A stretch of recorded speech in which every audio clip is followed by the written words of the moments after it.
I was going over my results from my growth goals, which were the first growth goal was asking in depth questions of reluctant learners.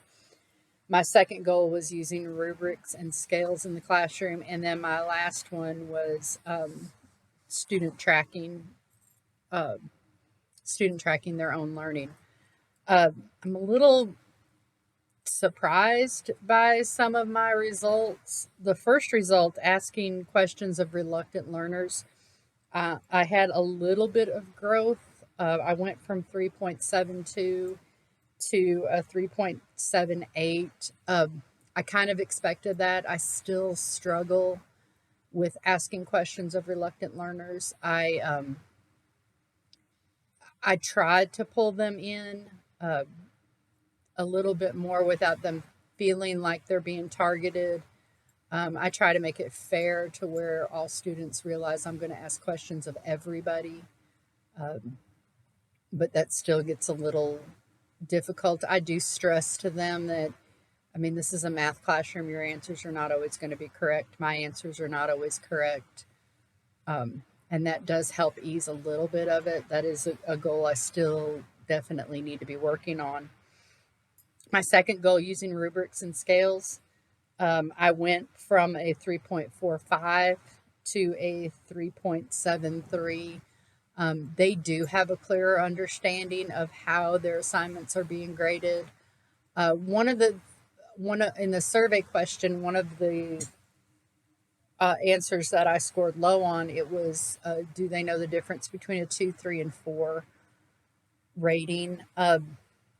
They don't, because I don't use a number system. In our district, we use student friendly language. So it's more of a, I still need some help with this. I have no idea what I'm doing with this, all the way to I've got this. I could pass a test on this. So I need to incorporate those numbers into so they have an understanding. Or even when I do the survey again, change the wording of that survey question.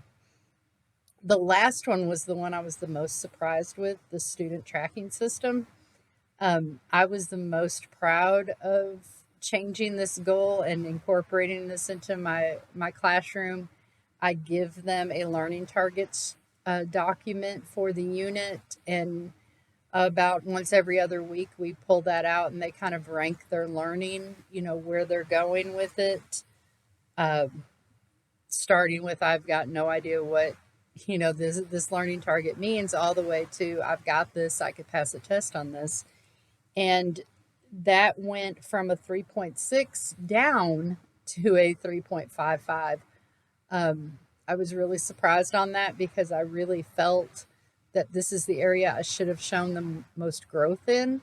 And I actually went down in this area according to the students.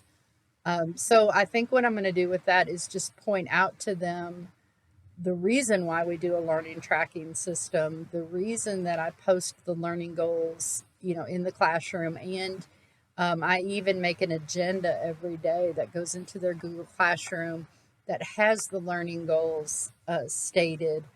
I think what I've failed to do is explain to them why we have these learning goals, why we have these learning targets, and the reason they're tracking them is so that they can see their growth, more than just what their grade is. They're so used to just watching their grades change that they don't realize that now they're actually looking at, can they rank themselves on a specific learning target.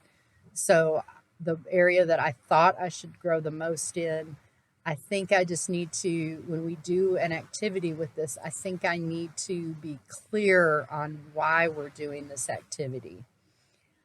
In fact, I think I'm going to incorporate this into my project that I'm going to do, that has to be a project that is something greater than themselves, is how to feel good about themselves, about their learning.